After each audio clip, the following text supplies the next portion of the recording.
Dragon Prince yuan novel episode 12। और क्या हाल चाल, सब बढ़िया। तो बिना किसी देरी के शुरू करते हैं। तो पिछले एपिसोड में आपने देखा था कि जो हमारा युआन था ना, वो कीयू का एक हाथ काट देता है, जिस वजह से जो दूसरा प्रिंसिपल सु होंग था ना, वो गुस्सा हो जाता है और हमारे युआन पर अटैक कर देता है। लेकिन इतने में जो फर्स्ट प्रिंसिपल चुटियान थे ना, वो सु होंग के अटैक को बीच में ही डिजोल्व कर देते हैं और यहाँ पर नियमों के बारे में समझाने लगते हैं कि क्या बकवास है, तुम इतने ओल्ड होने के बाद एक बच्चे पर हमला कर रहे हो। इतने में जो कीयू का फादर है ना, वो भी युआन पर हमला करने के लिए आगे आ जाता है। लेकिन जो युआन के फादर थे ना, किंग यू, वो कीयू के फादर युआन को अच्छी तरह से समझा देते हैं और वहीं की युआन भी समझ जाता है। इसलिए वो यहाँ पर तुरंत किंग यू बोला जाए तो युआन के फादर से माफी मांग लेता है कि किंग मुझे माफ कर देना। वो क्या है ना कि मैं थोड़ा भावनाओं में बह गया था। युआन के फादर भी किंग यू बोला जाए तो की यू से कह देते हैं कि भावनाओं में बहना बंद करो, यहाँ पर जो हुआ है उसे कबूल करो, वरना तुम्हारे की माइनर के लिए बिल्कुल भी अच्छा नहीं होगा। अब भाई साहब किंग यू बोले जाए तो युआन के फादर की ऐसी बातें सुनकर जो कीयू का फादर था ना, के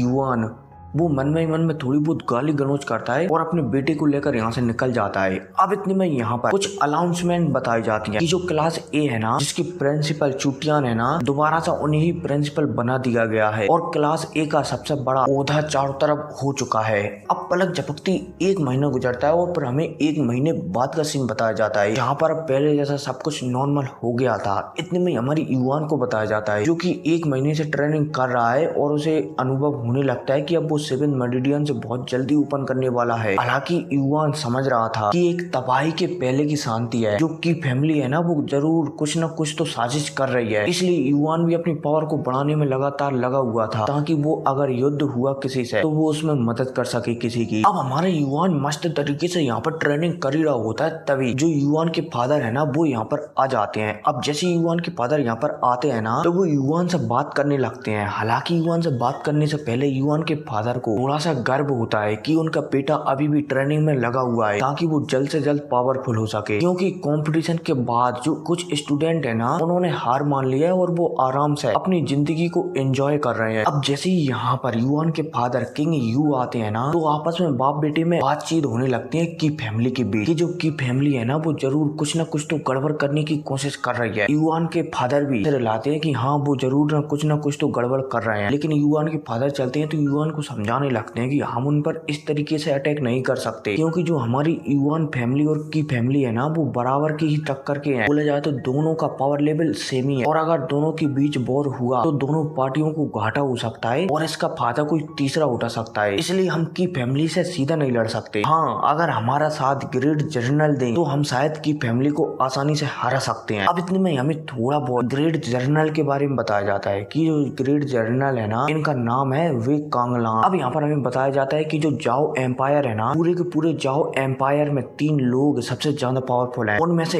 एक तो है हमारी युआन के फादर और एक है की फैमिली का जो लीडर है ना, ये युआन, जैसे हम किंग के भी कहते हैं, बोला जाए तो कीयू का फादर। और जो तीसरा बंदा है ना, वो है बिग कांगलांग। और अगर बिग कांगलांग हमारी साइड आ जाती है, बोले जाए तो उनका क्लैन हमारे युआन क्लैन की मदद करता है, तो शायद हम की फैमिली को आसानी से हरा सकते हैं। अब जब युआन के फादर युआन से ये कहते हैं ना, तो युआन चलता है तो अपने फादर से पूछने लगता है कि फादर, तो क्या वो हमारी मदद नहीं करेंगे? बोले जाए तो बिग कांगलांग जर्नल हमारी मदद नहीं करेंगे। अब भाई साहब युआन के फादर युआन की ऐसी बातें सुनकर थोड़ी सी उदास हो जाते हैं और युआन को एक मैप निकाल कर बताने लगते हैं, मतलब कि थोड़ी सी बैक स्टोरी सुनाने लगते हैं कि आज से कुछ सालों पहले की बात है। जो कांगलांग कंट्री है ना, उसमें एक एरिया है जिसे ब्लैक वाटर एरिया कहा जाता है। और जो एरिया है ना, ब्लैक वाटर एरिया, इसमें बहुत सारे जादुई जानवर रहते थे, मतलब कि रहा करते थे, लेकिन अब नहीं रहते। और वहाँ पर एक राजा भी रहता था, जिसका नाम पता नहीं नाम क्या है, लेकिन एक राजा रहता था जो कि जहरीला था। ठीक है, अब वो राजा चलता है तो उसने जाओ एम्पायर पर हमला कर दिया है। मैंने बिग कांगलांग को कहा था कि वो थोड़े समय के लिए उस राजा को रोक कर रखे, मैं उसकी मदद करने के लिए आऊंगा, लेकिन मैं ना वहाँ पर लेट पहुंचा। जब तक वो राजा था ना, वो बिग कांगलांग को अपने पॉइजन से पॉइजनेसिस कर चुका था। बोला जाए तो बिग कांगलांग के अंदर अपना पॉइजन डाल चुका था। हालांकि बिग कांगलांग पावरफुल थे, इसलिए उस राजा ने बिग कांगलांग कांगलांग के अंदर जितना भी पॉइजन डाला था ना, सारा का सारा पॉइजन वो अपने शरीर के अंदर ही दबा देते हैं। लेकिन फिर कुछ सालों बाद जब बिग कांगलांग का एक बेटा होता है ना, तो उन्हें लगता है कि उनके शरीर के अंदर जो पॉइजन है ना, उनके बेटे के अंदर भी वही पॉइजन है। इसलिए बिग कांगलांग का जो बेटा है ना, वो क्रिपल्ड बोला जाए तो बिस्तर पे से उठ नहीं सकता उस पॉइजन की वजह से, और हमेशा कोमा स्थिति में डला रहता है। इसलिए बिग कांगलांग मुझसे कहीं ना कहीं थोड़े बहुत गुस्सा है। अब भाई साहब जब युआन के फादर ये सब कुछ युआन को सुनाते हैं ना, तो युआन भी समझ जाता है कि बिग कांगलांग उसके फादर से गुस्सा क्यों है। अब यहाँ पर युआन के फादर चलते हैं तो और भी बताने लगते हैं कि जो की फैमिली का सबसे बड़ा बेटा है ना, बोले जाए तो कीयू का सबसे बड़ा भाई है ना, वो पहले ही कांगलांग कंट्री में पहुंच चुका है, और तो और उसने वहाँ पर अपना नाम भी बना लिया है। और मैं जितना की फैमिली को जानता हूँ, वो बिग कांगलांग को अपनी साइड में मिलाना चाहते हैं, इसलिए की फैमिली का सबसे बड़ा बेटा वहाँ पर गया है। अब भाई साहब युआन यहाँ पर डैड की बात सुनता है ना, तो वो समझ जाता है। इतने में युआन के डैड चलते हैं तो और भी बताने लगते हैं कि ये सब बात छोड़ो, जो कांगलांग कंट्री है ना, और वहाँ पर कांगलांग कंट्री के पास में एक और कंट्री है जिसका नाम ब्लैक वाटर रीजन है। वहाँ पर मुझे खबर मिली है कि वहाँ पर एक ट्री है जिसमें जो रैंक 4 के फ्रूट है ना, वो लगते हैं एक पेड़ में। तो अगर तुम मुझे हासिल कर लेते हो ना, तुम्हारे कल्टीवेशन में बहुत ही ज्यादा फायदा होगा। अब भाई साहब जब हमारे युआन यहाँ पर अपने फादर की बात सुनता है ना, तो वो बहुत ही ज्यादा खुश हो जाता है, क्योंकि युआन के फादर उसे जो खाने के लिए देते हैं ना, वो एक रैंक 2 का खाना है, और वो पेड़ रैंक 4 का खाना देता है। हमारे युआन समझ जाता है कि अगर वो फ्रूट उसे मिल गया ना, तो उसका कल्टीवेशन लेवल बहुत ही तेजी से बढ़ेगा। इतने में युआन के फादर चलते हैं तो और भी कहने लगते हैं कि वहाँ पर एक ऐसा ट्री भी है जिसका फल तुम्हें यहाँ पर लाना ही पड़ेगा, क्योंकि वहाँ पर एक वो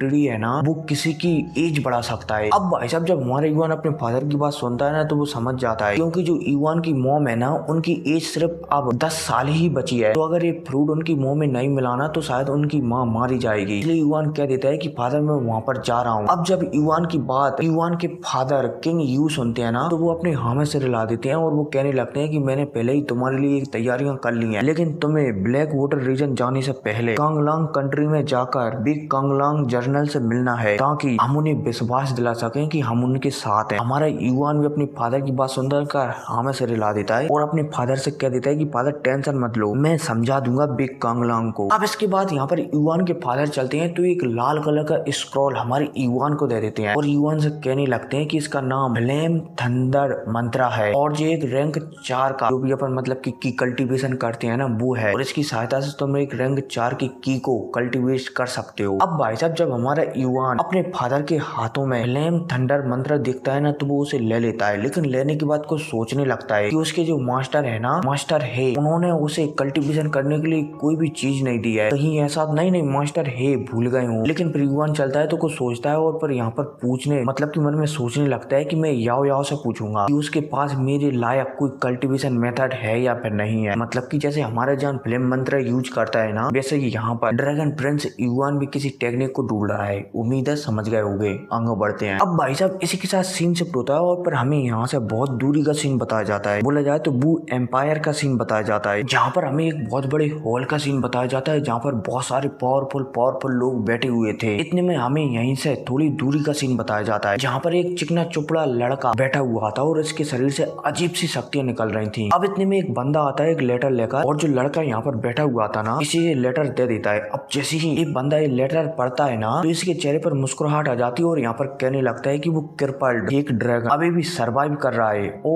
उसने अपने 6 मेडिडियंस भी ओपन कर लिए हैं, कोई नहीं मैं उसे खत्म कर दूंगा। अब इतने में जो बंदा यहाँ पर जो लेटर लाया था ना, वो सामने जो बंदा है ना, जिसका नाम बू हुआन है, और जो बू फैमिली का प्रिंस है, इससे कहने लगता है कि प्रिंस जो ड्रैगन युआन है ना, वो लगातार पावरफुल होता जा रहा है, तो आप कहें तो मैं उसे निपटा डालूं क्या। अब भाई साहब जब यहाँ पर बू हुआन सामने वाले बंदे की बात सुनता है ना, तो वो गुस्सा हो जाता है कि क्या बकवास है, तुम्हारी हिम्मत कैसे हुई उस क्रिपल्ड को ड्रैगन कहने की। मैं ही असली ड्रैगन हूँ, मैं ही ट्रू ड्रैगन हूँ। उसकी किस्मत एकदम बेकार है, हमेशा से ही जो ड्रैगन ब्लेसिंग रही है ना, वो मेरी ही है, और मेरे फादर ने मुझे ये दी है, इसलिए मैं ही ट्रू ड्रैगन। अब भाई साहब जब बू हुआन एक कहता है ना, तो सामने जो लेटर लाया था ना, जो बंदा वो डर जाता है। बू हुआन चलता है तो इसे धमकी भी दे देता है कि एकदम शांत रहना और दोबारा से गलती मत करना, ये ड्रैगन ब्लेसिंग से मेरी है, और उसके हाथों में से गलती से लग गई थी। अब भाई साहब ये बंदा बू हुआन की बात सुनकर सिर हिलाता है। बू हुआन चलता है तो कह देता है कि फैमिली को थोड़ी सी मदद भेजा दो, हो सकता है कि वो युआन फैमिली को सप्रेस करते हैं और हमारी आवश्यकता ही न पड़े। ये बंदा भी यहाँ से चला जाता है बू हुआन की बात सुनकर। इतने में हमें इसी लड़के का पीछे का सीन बताया जाता है जहाँ पर एक लड़की बैठी हुई थी और इस लड़की का नाम होता है बू हुआ। मेरे ख्याल से बू हुआ ही होगा, लिखा नहीं है लेकिन मैंने जितनी नोवेल पढ़ी है ना उसके हिसाब से कह रहा हूँ, ठीक है ना, बू हुआ ही होगा। बू हुआ चलती है तो अपने भाई को समझाने लगती है कि भाई तुम्हें उसे इतने हल्के में नहीं लेना चाहिए वरना तुम बहुत ही ज्यादा पछताओगे। अब भाई साहब अपनी बहन की ऐसी बातें सुनकर बू हुआ एकदम अपनी बहन को नजरअंदाज कर देता है कि वो कृपल्ड, वो मेरा क्या ही बिगाड़ लेगा। अब इसी के साथ सीन शिफ्ट होता है और पर हमें याओ याओ को बताया जाता है जो युआन की मॉम थी ना, वो उसके बालों में मालिश कर रही थी। इतने में यहाँ पर युआन आता है। अब जैसे यहाँ पर युआन आता है ना तो भाई जो हमारे टुनटुन भाई साहब है ना वो युआन में एक जड़ देते हैं, जिस वजह से युआन थोड़ा पीछे हट जाता है। युआन समझ जाता है और वो तुरंत अपना एक नौकर से कह देता है कि इसके लिए खाना लाओ भाई। युआन के कहने पर मीट के कुछ टुकड़े तुरंत टुनटुन के लिए हाजिर हो जाते हैं। अब इतने में युआन की मॉम चलती है तो यहाँ से चली जाती है। अब जाने के बाद हमारा युआन चलता है तो अपनी जो भी मतलब की बैग वगैरह था ना स्टोरेज, उसमें से एकदम फर्स्ट क्लास वाइन की बोतल निकालता है जो की बहुत ही ज्यादा खास थी। अब युआन जैसे इस बैग बोतल को निकालता है ना तो वो याओ याओ से कहने लगता है कि तुम्हारी शौक बहुत ही बड़ी होती जा रही है। याओ याओ चलती है तो युआन से कह देती है कि तुम्हें अगर कुछ चाहिए तो हिसाब तो चुकता करना पड़ेगा ही पड़ेगा। हमारा युआन भी समझ जाता है। हमारा युआन चलता है तो यहाँ पर याओ याओ से पूछने लगता है कि क्या तुम्हारे पास कोई मेथड है, कल्टीवेशन मेथड। याओ याओ चलती है तो कहने लगती है कि क्या तुम्हारे फादर ने वो दिया तो है, फ्लेम थंडर मंत्रा, क्या वो तुम्हारे लिए काफी नहीं है। युआन चलता है तो मना कर देता है कि नहीं वो मेरे लिए काफी नहीं है। अगर की कल्टीवेशन करने वाली टेक्निक हाई लेवल की मिल जाए तो इससे मुझे भविष्य में फायदा हो सकता है। अब यहाँ पर याओ याओ हमारे युआन की बात सुनती है ना तो वो कहने लगती है कि ठीक है मेरे पास कुछ है तुम्हारे लिए, कुछ ऑप्शन है। यहाँ पर याओ याओ चलती है तो एक ब्लैक कलर का स्क्रॉल निकालती है और युआन के सामने रख देती है कि एक रैंक 7 का की कल्टीवेशन करने वाले मेथड है जिसे मास्टर हे स्वयं प्रैक्टिस करते हैं, तुम चाहो तो इसे प्रैक्टिस कर सकते हो। अब भाई साहब जब यहाँ पर हमारे युआन एक 7 रैंक की नर्सिंग बोला जाए तो की कल्टीवेशन करने वाली टेक्निक देखता है ना तो उसका मुंह खुला का खुला रह जाता है। लेकिन याओ याओ ने कहा था कि उसके पास इससे भी अच्छी टेक्निक है की कल्टीवेशन करने वाली, इसलिए पूछने लगते हैं कि क्या इसके अलावा तुम्हारे पास और भी ज्यादा हाई लेवल की टेक्निक है। याओ याओ चलती है तो हाँ में सिर लाती है और एक और स्क्रॉल निकालती है। अब भाई साहब जो स्क्रॉल निकालती है ना तो जो टुनटुन अभी तक मीट के टुकड़े खा रहा था ना वो भी खाना बंद कर देता है और जोर से भूखने लगता है, क्योंकि याओ याओ ने जो अभी हाल जो टेक्निक निकाली है ना, बोला जाए तो स्क्रॉल निकाला है ना, उससे कहीं ना कहीं टुनटुन को भी डर लगता है। अब यहाँ पर याओ याओ चलती है तो जो अभी हाल उसने मेथड निकाला है ना कल्टीवेशन करने वाला, वो हमारे